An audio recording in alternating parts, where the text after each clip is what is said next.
মহাসচিব পরিষ্কার কথা বলতে চাই, আওয়ামী লীগ যদি আইন না মানে, পুলিশ যদি আইন না মানে, আমাদেরকে আইন মানতে হবে এমন কোন কথা আছে নাকি? তাই আইন অমান্য আন্দোলন শুরু করতে হবে। যখন আইন আবার সেফটি দিবে না, আইন আবার কথা বলবে না, আমাদের বেলায় কোনো আইন হবে না, আর ওদের বেলায় আইন দেখে বলে সংবিধান। এখানে সাংবাদিক ভাইরা আছেন, পুলিশের ড্রেসেও আছেন, ড্রেস ছাড়াও আছেন, বড় কর্মকর্তারাও আছেন।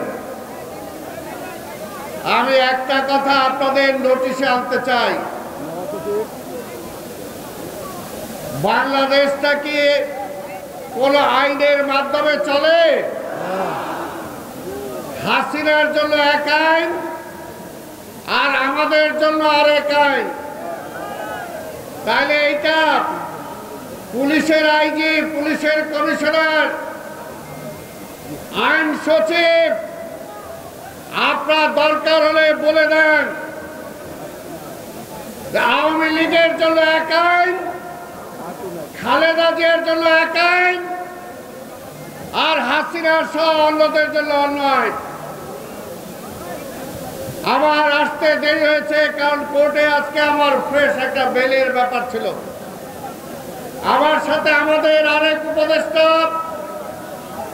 আবুল খায়ের ভূঁইয়া ছিল, আবার ঢাকা মহানগরের যুগ্ম আহ্বায়ক, জগন্নাথ বিশ্ববিদ্যালয়ের ছাত্র দলের সাবেক সভাপতি আব্দুল সত্তার ছিল। আমরা কোর্টের যথারীতি কাজ শেষ করে বের হলাম। আমি তাড়াতাড়ি আসার জন্য মোটর সাইকেলে উঠলাম, খায়ের বিয়ার একদিকে গেল, আর ওই সুত্তাপুর থানার এক এসআই পিছন থেকে সত্তারে ধরে নিয়ে গেলেন। এসআই সাহেব, আপনার ছবি তুলে রেখেছে, আওয়ামী লীগ যতদিন আছে ততদিনই চাকরি করবেন। আওয়ামী লীগ পরিবর্তন হলে আপনাকে কেউ চাকরিতে রাখতে পারবে না। মগের মুল্লুক পাইছেন, মগের মুল্লুক। এই রাখো না। আজকের পুলিশের এক কর্মকর্তা বলে এদিকে গ্রেফতার করার পরে যে তার ওয়ারেন্ট ছিল, তাকে গ্রেফতার করছে। সত্তারের তো কোনো ওয়ারেন্ট ছিল না। তাহলে আজকের এই গ্রেফতার বেআইনি গ্রেফতার বন্ধ করেন। সংবিধান ছাড়া নির্বাচন হবে না। আর আজকের এই শেখ হাসিনা বেগম খালেদা জিয়ার ব্যাপারে, তারেক রহমানের কথা বলার ব্যাপারে যে আইন ভঙ্গ করেছেন, সংবিধান ভঙ্গ করেছেন, আজকে তাকে কেন আইনের আওতায় আনা হয় নাই? আইনের কথা বলেন। তাই পরিষ্কার কথা বলতে চাই, যুব দলের ভাইরা, আজকে টুকু মিল্টন, মোলায়েম মুল্লা সহ অন্যদের নেতৃত্বে আজকের যে যুবদল, পরিষ্কার বলতে চাই ভাই, ওই উপরের দিকে তাকায় থাকলে হবে না।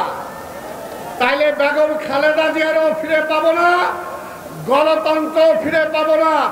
যখন যেখানে যা যা দরকার তাই করার জন্য প্রস্তুতি নিতে হবে।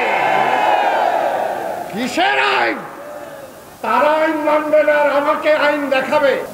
আমার মাকে তারা মারতে বসেছে, আমার নেতা তারেক রহমানের বিরুদ্ধে যাচ্ছে তাই কথা বলবে। তারপরও কি উপরের নির্দেশের দিকে তাকায় থাকবো?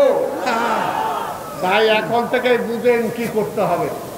পরিষ্কার কথা, সময় কম, সময় কম। এই হাসিনা আবার যদি জোর করে ক্ষমতায় আসে, এই দেশের মানুষও বাঁচবে না, আমরাও বাঁচব না, মানুষ না খেয়ে মারা যাবে, আর আমাদেরকে জেলের ভিতরে যায় পড়তে হবে।